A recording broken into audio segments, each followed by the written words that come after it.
E aí, galera assustada? Senhora Morte vem trazendo um vídeo que vai mexer com as crenças de vocês. Hoje eu vou falar sobre o Exorcista, a verdadeira história que ninguém sabia. O lançamento em 2016 do novo seriado americano O Exorcista, inspirado no filme homônimo de 1977, fez com que a história em que foi baseada o filme de terror, considerado o mais apavorante de todos os tempos, esteja voltando em pautas de jornais, revistas e páginas na internet. Mas pasmem, a última testemunha viva do caso revelou que o Exorcista foi de fato baseado em eventos reais. Muitos pesquisadores já tentaram provar através da ciência que não havia nada de sobrenatural na história, mas parece claro que foi um caso verdadeiro de possessão demoníaca, sim. Na época, a Igreja Católica tentou manter o caso em segredo para não atrair atenção indesejada para o diabo, e acredita que o diabo existe e continua ativo no mundo atual, não somente em filmes e livros de ficção, mas pode atacar qualquer um, em qualquer lugar, a qualquer momento. O historiador e escritor Troy Taylor, na tentativa de saber se a possessão de 1949 foi um fenômeno real, localizou no início de 2014 um dos participantes dos dias finais daquele exorcismo. Greg Holeinski, um monge católico aposentado de 90 anos, que resolveu falar porque estava morrendo de câncer e acreditava que o mundo precisava conhecer sua história, pois a experiência que ele viveu quando jovem, há mais de 60 anos, continuou a assombrá-lo até a sua morte. Em abril de 1949, Greg trabalhava no hospital Alexian Brother, em St. Louis, Missouri, e conta: naquela época, um paciente deu entrada no hospital. Era tudo confidencial. Eu fiz umas perguntas e descobri que era um menino que supostamente estava possuído pelo diabo e diz que acabou se envolvendo no exorcismo. O garoto ficava trancado em um dos quartos no andar mais alto do hospital, diz Greg, e quando subiu, o viu na cama rodeado por 3 padres que eram exorcistas. Ele estava de olhos fechados e de repente começou a agir estranhamente. Um dos padres empunhava um crucifixo e lia trechos do Rituale Romano, que é um livro litúrgico que contém uma série de orações e todos os procedimentos para o exorcismo católico. Enquanto o garoto se retorcia no leito, de vez em quando o diabo, usando a voz do menino, gritava e xingava. Greg conta que ficou no pé da cama segurando os pés dele. Eu senti muito medo, confessa. Então ele diz que viu algo inacreditável. O menino começou a levitar. Dava para sentir o poder do diabo. O que eu vi e toquei era real. Foi uma experiência que eu nunca vou esquecer, confessa Greg. Uma das teorias para explicar o caso diz que o menino estava fingindo os sinais de possessão, mas o padre discorda e diz que era impossível aquilo ser fingimento. Qualquer pessoa de bom senso que visse aquela cena saberia que aquilo não poderia ser falso. Então Greg presencia mais uma manifestação de poder sobrenatural. Durante o ritual do exorcismo, o padre exorcista usa uma estola. Greg conta que num determinado momento, o diabo, usando a mão do menino, puxa a estola do pescoço do exorcista e em frações de segundos ela se transforma em fiapos, enquanto o possuído gargalhava.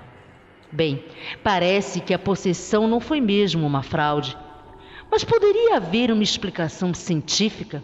E se houver, ela poderia estar no subconsciente dos participantes? Em busca de respostas, Troy Taylor decide recapitular a história desde o início. De acordo com as anotações detalhadas feitas pelo padre Bishop, os eventos estranhos começam nas redondezas da cidade de Washington, 3 meses antes do garoto chegar ao hospital. Nessa casa simples, o menino é filho único. O pai é operário, a mãe dona de casa. E seu mundo está prestes a virar do avesso. Em 15 de janeiro de 1949, a história inicia para valer. Ele começa ouvindo arranhões embaixo da cama à noite. Logo, esses arranhões viram batidas fortes, que viram murros. De repente, a cama inteira começa a sacudir, às vezes com uma violência extrema. Esses fenômenos sobrenaturais continuam por várias semanas e foram testemunhados por mais de 1 dúzia de pessoas, parentes e vizinhos, mas ninguém consegue explicar o que está acontecendo. A família então busca ajuda com psicólogos, médicos, assistentes sociais e todos concluem que o garoto era física e mentalmente normal. Então, marcas horríveis de arranhões surgem na pele do jovem. Depois da 4ª noite, esses arranhões começam a formar palavras. Luiz foi a primeira delas, escrita em seu peito em sangue. Os pais do garoto questionam se a palavra pode ser um sinal, pois ambos são de St. Louis.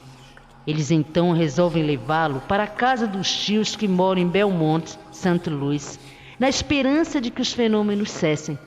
Mas eles continuam. Apesar da família ser luterana, seu pastor sugere que eles recorram à igreja católica, porque lá eles entendem dessas coisas. Logo os padres concluem que o menino foi possuído. A solução? Um exorcismo. O arcebispo de St. Louis nomeia o padre William Boulder como exorcista-chefe. Em 16 de março de 1949, no quarto da casa em St. Louis, o padre William inicia o exorcismo. O garoto reage com violência aos sinais sagrados. Então os arranhões aparecem com mais intensidade. 3 grandes linhas paralelas foram arranhadas na barriga do possuído. E essa é a marca mais representativa dos demônios, pois seria ele zombando da Trindade, Pai, Filho e Espírito Santo. Durante a noite, apareceu em seu peito a palavra inferno, que foi vista por todos os presentes. Ao longo de março e abril, o exorcismo continua e os sinais de possessão perduram. O garoto se tornou muito mais violento, vindo inclusive a fraturar o nariz do padre assistente.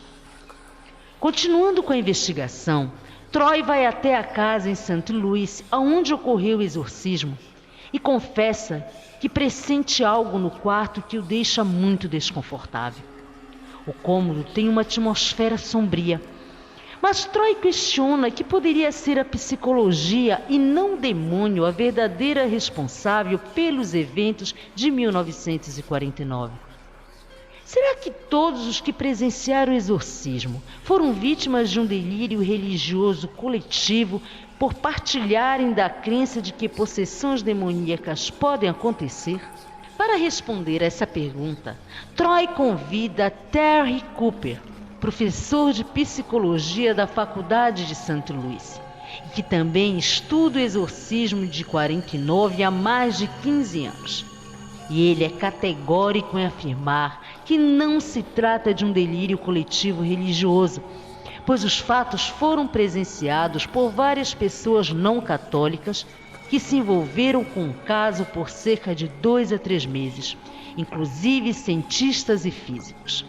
E Terry diz: a possibilidade de ter sido uma possessão demoníaca é algo que não podemos descartar. Troy, então, segue uma nova linha de investigação. Poderia se tratar de uma doença mental conhecida como transtorno dissociativo de identidade, que afeta milhares de pessoas por todo o mundo e é causada por graves traumas de infância? O investigador descobriu que pouco tempo antes dos eventos sobrenaturais começarem, a tia preferida do menino faleceu. Teria sido então esse o motivo para ele enlouquecer? O professor Cooper assegura que não, pois esse tipo de transtorno não faz com que objetos voem pelos ares, muito menos faz ninguém levitar. Então Troy se questiona se realmente foi uma possessão. Então por que o demônio possuiria um jovem aparentemente inocente? Saindo em busca de respostas, ele vai procurar o padre Vincent Lambert, exorcista da Arquidiocese de Indianápolis, que explica. Pode ter sido ligações com o oculto, praga rogada por outra pessoa, ele ter convidado um demônio para a própria vida ou ter usado um tabuleiro Ouija, que deixa a pessoa totalmente vulnerável a uma possessão demoníaca. E a resposta chega. Troy descobriu que a tia falecida do menino tinha uma tábua Ouija e que ambos tentavam comunicação com mortos como passatempo. Então não é difícil concluir que ele, gostando tanto da tia com ela morta, ele tem usado a Ouija para se comunicar com ela. Em 10 de abril de 1949, leva um garoto para o hospital. Então o padre Greg conta. Na segunda noite em que ele havia chegado no hospital, estávamos nós dois sozinhos no quarto. De repente, o diabo, usando o jovem, arremessou contra mim uma garrafa de vidro que bateu na parede e se fez em 1000 pedaços, enquanto o maligno gargalhava. Confesso que estava aterrorizado. O exorcismo continua no hospital e chega no seu ápice em 18 de abril de 1949. Greg diz que o menino lutou muito quando colocaram o crucifixo em sua mão. Parecia que estava sofrendo uma dor aguda. E também foram feitas inúmeras e infrutíferas tentativas de lhe dar a comunhão. Então, às 10h45 da manhã, de acordo com o padre Greg, eles ouvem uma voz atrás de suas cabeças. Satanás, eu sou São Miguel Arcanjo, e te ordeno, Satanás, em nome do Senhor, que parta agora, agora, agora. O possuído então relaxou por alguns segundos, para logo em seguida explodir numa fúria louca, com a mais violenta das contorções, talvez porque fosse a luta derradeira. Depois de 7 ou 8 minutos, com a voz aliviada, disse: ele se foi. Quando o garoto retoma a consciência, revela a visão que teve nos momentos de luta. Eu vi uma luz branca e brilhante, e na luz havia um homem lindo. Ele ergueu uma espada flamejante e a apontou para um poço ou caverna. Então o exorcismo chegou ao fim, e numa reviravolta assustadora, o menino nomeia o demônio que o havia atormentado. Beelzebu, era esse o seu nome. Para os padres, essa foi a mais forte evidência que a possessão foi real e o exorcismo bem-sucedido. Mais de 60 anos depois dos bizarros eventos, o rapaz continua vivo, mas se recusa a ser fotografado, filmado ou dar entrevistas sobre suas experiências. Embora os céticos neguem que o diabo teve qualquer participação nesses eventos, o padre Vincent afirma que tal rejeição abre a porta para o mal e assegura: o maior feito do diabo foi fazer crer que ele não existe, pois assim ele terá liberdade para se mover à vontade e afetar a vida das pessoas sem que ninguém fique sabendo. Troy Taylor revela: comecei essa investigação como um cético, mas depois de tudo que descobri, estou revendo meus conceitos. O padre Greg faleceu no finalzinho de 2014, pouco tempo depois de narrar para o mundo sua história, e disse categoricamente: vi com meus próprios olhos o que o diabo é capaz de fazer, e acredito que ele continua aqui. Uma possessão pode ocorrer hoje em qualquer lugar do mundo. Fiquem alertas. É isso aí, galera assustada. Se gostaram do vídeo, deem um like e se inscreva no canal. Assim você estará ajudando a Senhora Morte a fazer mais vídeos interessantes para matar a curiosidade de vocês. E eu prometo não te visitar tão cedo.